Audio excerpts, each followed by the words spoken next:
Imagine it's the summer of 1912 in the beautiful country of Sweden. It's the Summer Olympic Games, and athletes have traveled across the world to come to Sweden to compete. The stands in the stadium are full with excited onlookers. The next event is a sprint, and all of the runners are lining up to start the race. But you notice one is missing. It's the athlete from the United States, Jim Thorpe. You've seen him compete in several events that day and do very well. You're hoping to see him race in this event. Is he going to miss the race? Where is he? Suddenly he comes running onto the track, but something isn't quite right. One of his shoes is very big, and the other shoe is very small. How's he going to compete in this race with mismatched shoes? The gun goes off, and the race is on. Jim Thorpe is your favorite athlete today, so you cheer him on, but he's behind. "Go, Jim, go," you shout. After the first few laps, he's still behind. But wait. It's the fourth lap, and he's gaining speed. He's pushing, and he's pushing. "You can do it! You can do it!" you shout. Suddenly, Jim Thorpe is at the head of the race. He bursts across the finish line. You jump out of your seat cheering, and the crowd goes wild. He won the race even with his funny, mismatched shoes.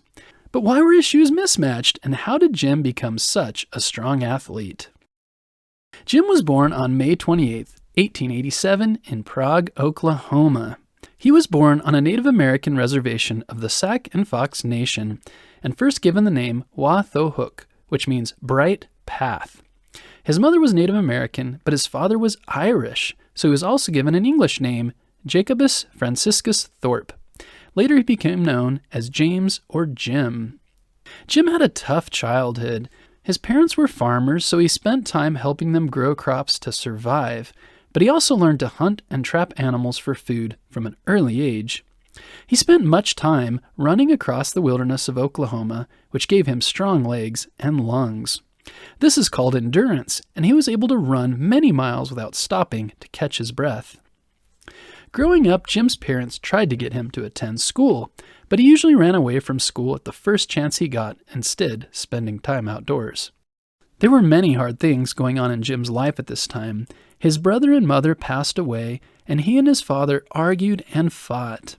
Eventually, his father sent him to a new school in Kansas. In 1904, life would change for Jim when he started attending Carlisle Industrial School in Pennsylvania. One day he noticed the track and field team practicing the high jump. Still wearing his work clothes, he thought he'd give it a try. Jim ran across the field and leapt over the 5'9" high bar and broke the school's record. No one could believe what they'd just seen. One of the coaches, named Pop Warner, saw what Jim did and encouraged him to join the track and field team. Of course, with his strong body and heart and lungs, Jim excelled at track and field and many other sports at Carlisle. He went on to play football, lacrosse, baseball, and even ballroom dancing. Jim ended up winning a very big competition for ballroom dancing in 1912. But Jim became best known for his skills on the football field. Coach Pop Warner wasn't sure how he'd do, but when he gave Jim the chance, he grabbed the ball and dodged around the defending team faster than anyone he'd ever seen. Jim played running back, defensive back, and punter for Carlisle's football team and scored big wins against teams such as Harvard and West Point. His team went on to win the college national championships thanks to Jim's skill, strength, and speed. He scored 25 touchdowns that year and 198 points. Jim played many sports, but football became his favorite, and he also started training for the Olympics in the spring of 1912. At the practices, he amazed the other athletes with his abilities at jumping, hurdles, and shot puts. He prepared to compete in several other Olympic events as well. Also, while many of these athletes had been training for years, Jim had started just a few months before the Summer Olympic Games. In the summer of 1912, Jim traveled to Stockholm, Sweden, with the other members of the U.S. Olympic team. He competed in many events, but his biggest win was the decathlon, which includes 10 different events, 4 runs, 3 jumps, and 3 throws. He beat the expected winner and placed in the top 4 in all 10 events, earning a score of 8,413, which held the record for 20 years after. During one of the races, Jim went in to put his shoes on, but couldn't find them. He looked all over, but finally decided to just use whatever he could. A shoe that was way too small, and another shoe that was too big. He used a sock to make one shoe fit, and rushed out to start the race. For the first 3 laps of the race, Jim was behind, but giving it his all on the final lap, he burst ahead and ended up winning the race, even with mismatched and odd-fitting shoes. People from all over the world watching the games were astounded at Jim's athletic abilities. He brought great attention to the United States and his Sac and Fox Native American heritage. At the 1912 Summer Olympic Games, Jim won 2 gold medals, and legend has it that when he did, King Gustav of Sweden said to him, "You, sir, are the greatest athlete in the world." After returning to America, Jim Thorpe became a star. This was his first time being famous, so he was surprised to see his name in so many places and have so many people recognize him. Next, Jim played professional baseball for the New York Giants, and with them became the 1913 National League champions. They then went on to tour around the United States with the Chicago White Sox, where Jim was a celebrity and attracted even more spectators to the games. On the tour, Jim met the Pope and one of the kings of Egypt. He also went on to play baseball for the Cincinnati Reds and the Boston Braves. Jim Thorpe was talented in many sports, so after baseball, he decided to take up football again, his favorite sport, and in 1920 he joined the Canton Bulldogs. They won 3 championships together. 2 years later, the National Football League, the NFL, was formed, and Jim got to become the first president while he continued to play for the Bulldogs until 1928.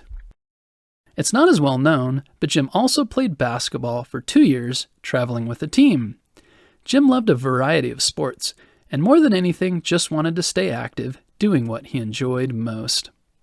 After he retired from professional sports, Jim continued working, but found that he didn't enjoy most of the other jobs as much as he loved being active and competing as an athlete.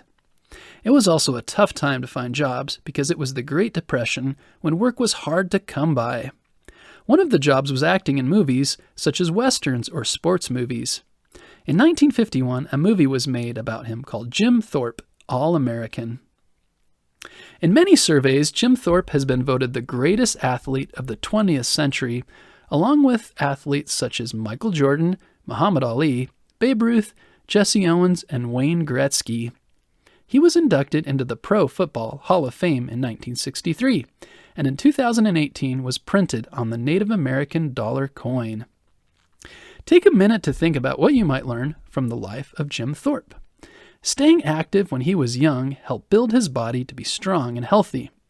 Jim loved to be out and moving around. How might you find more ways to stay active? Jim tried many different sports. There are lots of ways to be active. For you, it might be a sport or something as simple as getting out and riding a bike or playing at the playground. What are your favorite ways to stay active? Take a minute to think about Jim's willingness to try a lot of different things. The first time we try something new, everyone's a beginner. Don't be afraid to try new things even if you aren't good at them at first. This is important as you seek new ways to learn and grow. We hope you enjoyed this episode about Jim Thorpe. Be sure to check out our website, bedtimehistorystories.com, for more episodes and articles and our huge catalog of YouTube videos. Be sure to tune in next Monday for a new episode.